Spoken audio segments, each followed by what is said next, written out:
새벽에 하나님 주신 말씀 시편 30편입니다. 시편 30편은 다윗의 시편입니다. 함께 30편 1절부터 12절 끝절까지 함께 교독하도록 하시겠습니다. 제가 먼저 1절 읽습니다. 여호와여, 내가 주를 높일 것은 주께서 나를 끌어내사 내 원수로 하여금 나로 말미암아 기뻐하지 못하게 하심이니이다. 여호와 내 하나님이여, 내가 주께 부르짖음에 나를 고치셨나이다. 여호와여, 주께서 내 영혼을 수월에서 끌어내어 나를 살리사 무덤으로 내려가지 아니하게 하셨나이다. 주의 성도들아, 여호와를 찬송하며 그의 거룩함을 기억하며 감사하라. 그의 노염은 잠깐이요 그의 은총은 평생이로다. 저녁에는 울음이 깃들일지라도 아침에는 기쁨이 오리로다. 내가 형통할 때에 말하기를 영원히 흔들리지 아니하리라 하였도다. 여호와여, 주의 은혜로 나를 산같이 굳게 세우셨더니 주의 얼굴을 가리심에 내가 근심하였나이다. 여호와여, 내가 주께 부르짖고 여호와께 간구하기를 내가 무덤에 내려갈 때에 나의 피가 무슨 유익이 있으리요? 진토가 어떻게 주를 찬송하며 주의 진리를 선포하리이까? 여호와여, 들으시고 내게 은혜를 베푸소서. 여호와여, 나를 돕는 자가 되소서 하였나이다. 주께서 나의 슬픔이 변하여 내게 춤이 되게 하시며 나의 베옷을 벗기고 기쁨으로 띠우셨나이다. 이는 잠잠하지 아니하고 내 영광으로 주를 찬송하게 하심니 여호와 나의 하나님이여, 내가 주께 영원히 감사하리이다. 아멘. 시편 30편의 기자인 다윗은 기도하고 있습니다. 오늘 우리가 읽은 이 기도는 정말 너무나도 소중한 기도입니다.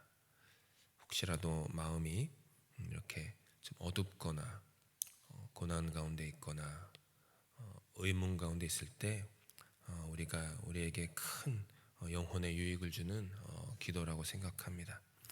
시편 30편의 기자인 다윗이 기도하는데 그의 기도의 태도가 있습니다. 기도의 자세가 있어요. 다윗의 기도의 태도는 고개를 드는 것이었습니다. 그의 기도는 고개를 끊임없이 들어 하나님을 바라보는 것입니다. 이게 오늘 읽은 시편 30편 기도 전체를 관통하는 다윗의 기도하는 자세입니다. 마음입니다. 태도입니다. 고개를 들어 여호와를 바라보는 것. 다윗에게는 말할 수 없이 아픈 무덤과도 같은 고난이라는 삶의 현실이 지금 있습니다.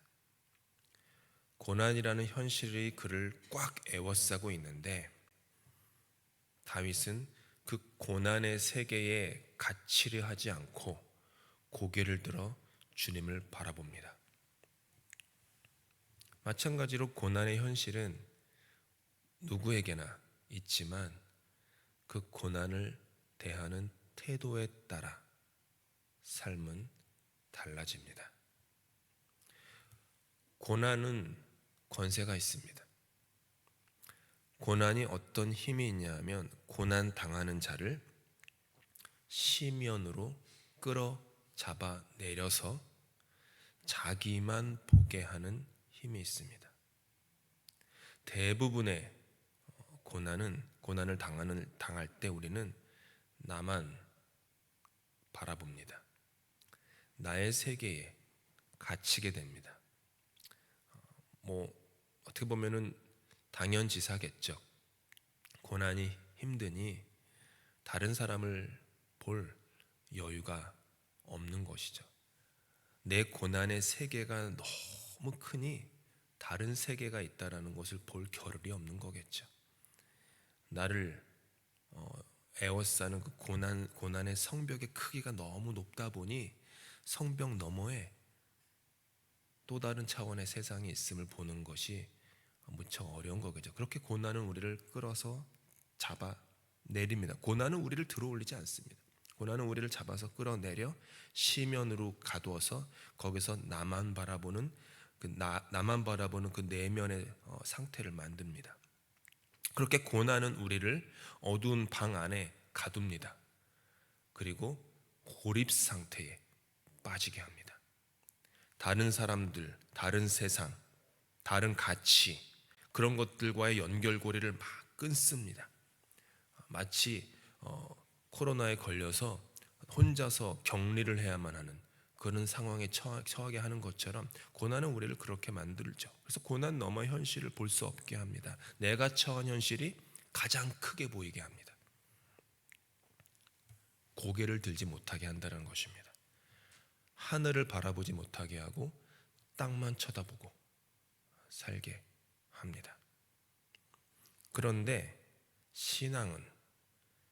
신앙의 다윗은 어떻게든 이 현실 가운데 그의 고개를 들어 하나님을 바라봅니다. 오늘 우리가 읽은 시편에 나오는 다윗의 기도는, 그의 신앙의 기도는 하나님을 부르는 외침으로 가득 차 있습니다. 계속해서 하나님을 부릅니다. 외칩니다. 주님을. 고난이 만든 작은 방에 갇혀 있지만 그곳에서 여호와를 찾습니다. 주님, 이 작은 방에서 나를 끌어내어 주님이 여호와의 넓은 세계로 나를 인도하여 주십시오. 다윗에게 구원이라고 하는 것은 그를 고립시킨 작은 방에서 그를 끄집어내는 여호와 하나님의 손길입니다. 여러 번 말씀드렸지만 구원이라고 하는 성경적 그 원어적 그 의미는 죽은 후에 그냥 우리가 알지 못하는 막연하게 그리는 마치 무릉도원 같은 이상향에 가는 것을 구원이라고 얘기하지 않습니다. 히브리 성경, 구약 성경부터 쭉 관통하는 구원이라고 하는 단어의 원뜻은 나를 더 넓은 세상으로 나를 옮겨 놓습니다. 그게 구원이었습니다. 그게 구원의 원래 그 개념입니다. 뜻이고 의미입니다. 작은 세계에 갇혀서 이것이 전부인 것으로 알고 나만 생각하는 이런 어떤 마치 좌우와 앞뒤가 다 막혀 있는 것 같은 그렇게 옴짝달싹 못하는 나를 주님께서 붙잡아 끄집어 올려 주님의 더 넓은 세상으로, 그 넓은 광야로, 오늘 우리가 찬양한 것처럼 창파에 배 띄워 저 넓은 하나님의 은혜의 바다로 나를 이렇게 던지는 것, 그것이 성경의 기자들이 일관되게 노래한 구원이었습니다. 즉 그들의 구원은 죽은 후에 그냥 천국 가는 것만이 그들이 노래한 구원이 아니었더라는 것. 그들이 사는 나의 인생 속에 내가 지금 피와 땀과 고통과 아픔과 눈물을 흘리는 이 토양 속에, 이 흙 가운데, 이 현실 가운데에서 나를 더 넓은 세상으로 끌어내어 주님의 그 넓은 세상에서 그 하늘나라의 삶을 지금 이 땅에서 내가 경험하며 그렇게 살게 해달라는, 그것이 그들의 구원의 요청이었고 기도였습니다. 마찬가지입니다. 시편 30편에서 다윗은 구원을 노래합니다. 그 구원은 다윗에게서 하나님 나를 끄집어내십시오.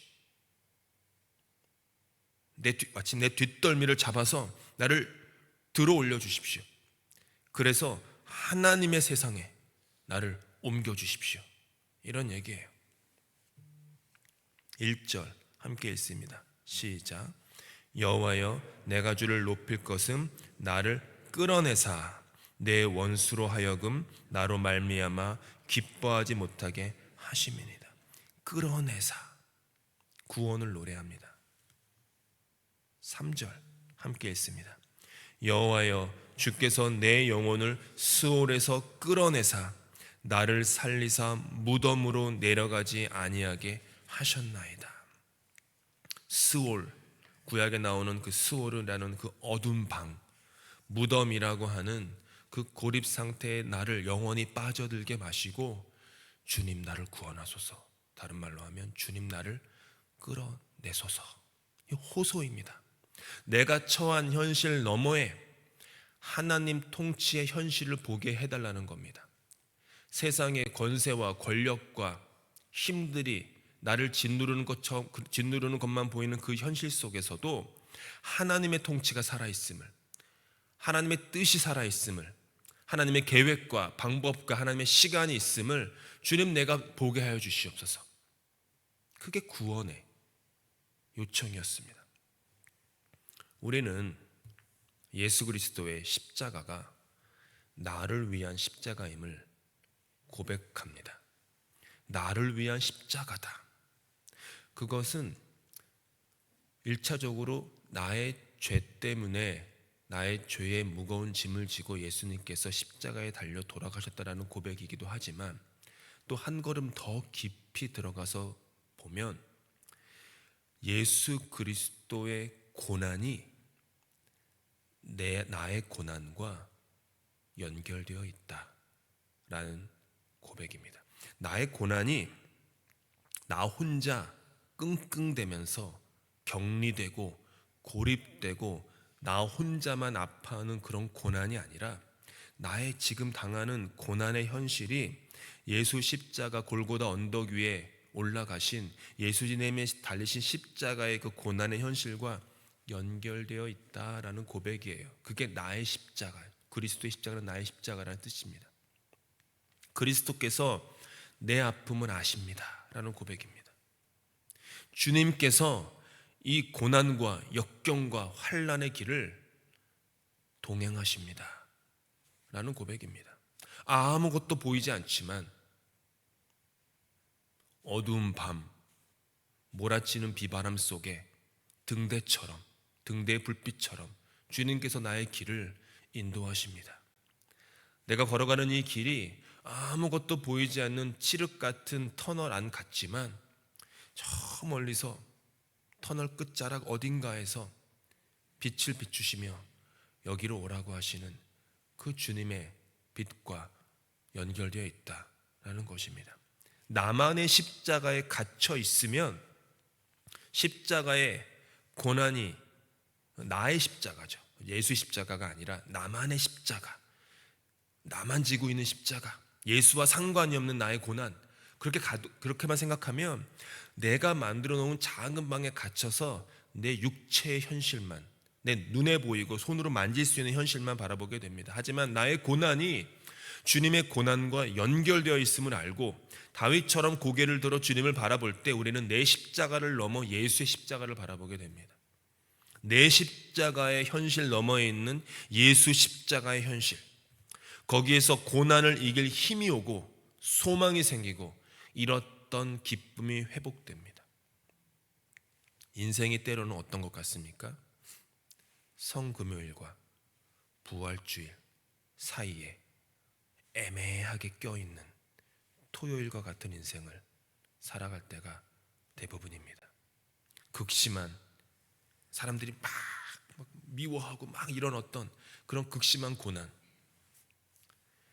부활에 간 기쁨과 찬란한 영광과 승리가 있는 부활, 그 중간에 낀 토요일, 그 무덤 속 어떤 것도 알 수 없고 내일이 나에게 무엇을 가져다 줄지 예상할 수도 없고 그럴 힘도 없고, 그냥 그렇게 무덤 속에 모든 사람들에게 잊혀진 채 무덤에 갇힌 그 토요일, 다윗은 어떠면은 다윗의 삶은 그 토요일을 살고 있는 것입니다. 그 인생이. 근데 그 무덤 속의 토요일의 현실 속에서 다윗은 주님 나를 끌어내시옵소서, 무덤에서 끌어올리시옵소서, 수월에서 나를 건지시옵소서. 이것이 무덤에 갇히신 토요일에 예수님의 기도가 아니겠습니까? 예수님은 이 땅에 고통을 없애러 오시지 않으셨습니다. 예수님이 승천하신 후에도요, 세상엔 여전히 고통이 가득합니다. 그렇죠? 예수님이 부활하시고 승천하신 후에 승리하셨는데, 그렇다면 그 이후에 이 땅에는 고통, 십자가를 지는 고통은 없어야 되지 않습니까? 근데 여전히 세상에는 고통과 고난이 가득합니다. 그런데 차이가 뭐냐 하면 예수님께서 이 땅에 오셔서 우리와 함께 하시다가 십자가를 지시고 죽으신 후에 3일 만에 부활하심으로 말미암아 인류의 역사에는 고난의 새로운 의미가 생겼다라는 것입니다. 고난이 만든 작은 세계에 더 이상 가두어져서 허송세월할 필요가 없게 되었다라는 것입니다. 더 넓은 하나님의 세계, 십자가 너머의 부활의 세계로 주님은 우리를 끌어내어 신묘막측하신 하나님의 세계로 들어갈 구원의 길을, 구원의 문을 열어 제끼신 것입니다. 덴마크의 유명한 철학자이자 신화학자였던 키에르케고르가 남긴 가장 유명한 저서가 죽음에 이르는 병입니다. 읽어보셨을 수도 있습니다. 죽음에 이르는 병. 제 생각에는 모든 그리스도인은 반드시 읽어야 되는 책 중에 하나입니다. 죽음에 이르는 병. 그 죽음에 이르는 병이 뭐냐? 키에르케고르의 결론은 절망입니다. 인간에게는 절망이 죽음에 이르는 병이다. 근데 키에르케고르가 얘기하는 절망은 그저 어두운 절망은 아닙니다. 절망하는 동물은 이 세상에 아무것도 없습니다. 애완견이건 고양이건 아프리카에서 뛰노는 사파리에서 뛰노는 모든 동물들은 절망하지 않습니다. 그들은 절망을 모릅니다. 온 우주에서 절망을 하는 유일한 존재는 인간입니다. 내가 절망한다라는 것은 내가 인간이라는 반증입니다. 내 인생에 절망이 없다면 좀 심한 말로 동물과도 같은 인생을 살고 있다는 뜻이죠. 우리는 절망합니다. 절망이 인간됨의 증거입니다. 근데 키에르케고르는 뒷부분에 가서 이렇게 얘기합니다. 절망의 반대말은 희망이 아니다. 절망의 반대말은 신앙이다. 왜냐하면 거기서 끌어올려, 절망 속에 끌어올려 더 넓은 세계로 인도하. 물론 그는 더 넓은 세계라는 단어를 쓰진 않았지만 제가 해석할 땐 그렇습니다. 더 넓은 세계로 끌어내는 그 도구로서 그 절망이 승화되기 때문입니다. 왜요? 예수 십자가의 고난 때문입니다. 십자가는 의미 없는 고난이었습니다. 인간의 역사에 그냥 죽어버리면 그만인데요. 다 끝나는 건데요. 무슨 의미가 있습니까? 근데 예수께서 십자가를 지시고 무덤에 내려가셨다가 3일 만에 부활하시는 말미암아 금요일에 졌던 십자가의 모든 의미가 생긴 것입니다. 새로운 소망이 생긴 것입니다. 바라봐야 될 본향이 생긴 것입니다. 의미가 생겼다라는 거예요. 십자가를 지나 부활이 있습니다. 그 뜻은 십자가의 현실 속에서 우리는 언제나 새로운 생명, 거듭남을 소망한다라는 것입니다. 고난이 만든 죽음이라고 하는 작은 방에 나를 더 이상 가두지 않습니다.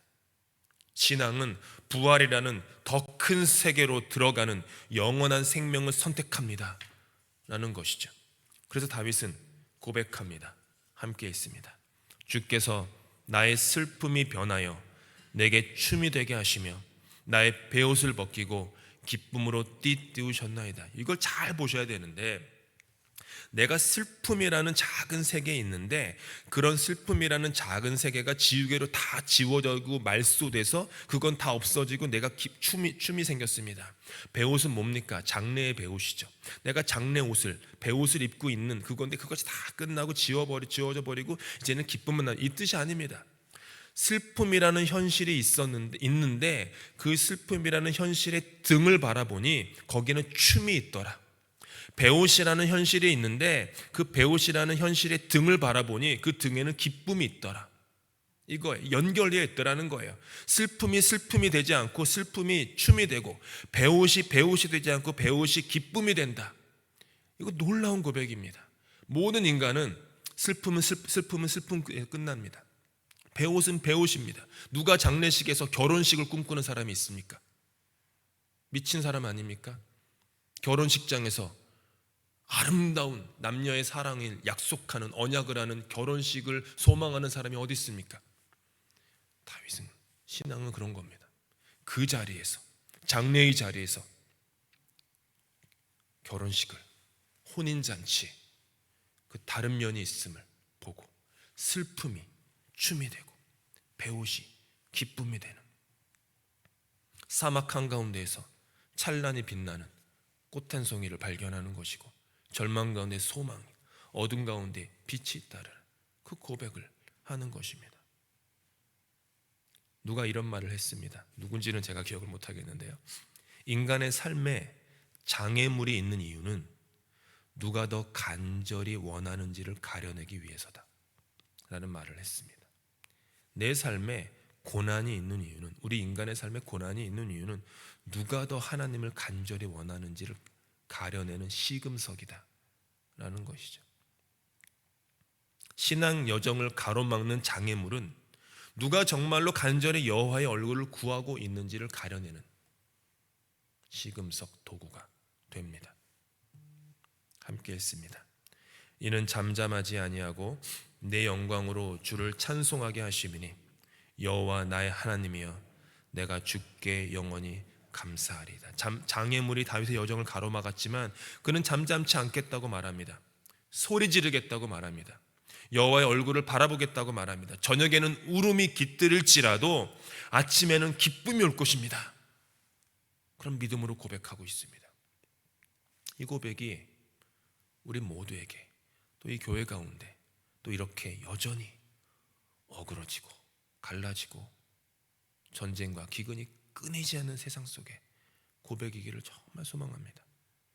저녁에는 울음이 깃들일지라도 아침에는 기쁨으로 내가 탄성을 지르겠습니다. 이 소망, 이것이 십자가를 바라보며 살아가는 신자의 인생입니다. 십자가, 십자가, 십자가, 십자가, 십자가, 십자가, 십자가 너머에, 십자가의 앞면에는 고난이지만 십자가의 뒷면에, 십자가의 그 등에 있는 부활을 다 소망하며 사는 것입니다. 고난 가운데에서도, 여러분의 고난 가운데서도요, 영광으로 여러분의 머리를 들게 하실 분, 십자가의 예수이십니다. 여러분의 슬픔이 변하여 춤이 되게 하고 여러분의 죽음의 배옷 가운데 생명의 기쁨으로 띠띠게 하시는 분, 그분이 바로 십자가의 예수이십니다. 그러니 십자가의 예수를 바라보십시오. 기쁠 때나 슬플 때나 십자가의 예수를 바라보십시오. 가졌을 때에나 못 가졌을 때에나 십자가의 예수를 바라보십시오. 인생에 해답이 있을 때에나 도무지 해답을 모르는 질문밖에 없을 때에도 십자가의 예수를 바라보십시오. 언제나 항상 무슨 조건에서든지 십자가의 예수를 바라보십시오. 거기에 생명이 있습니다. 거기에 소망이 있습니다. 거기에 구원이 있습니다. 십자가는요, 언제나 여러분을 하나님의 더 넓은 세계로 인도하여 주실 것입니다. 한 번도 꿈꿔보지 못했던 그런 하나님의 놀라운 세계, 그 세계로 하나님은 인도하실 것입니다. 이 땅에 사는 동안 그렇게 하십니다. 그 십자가를 날마다 바라보며 살아갈 수 있는 저 여러분 다 되실 수 있기를 예수님의 이름으로 축복합니다. 함께 기도하시겠습니다.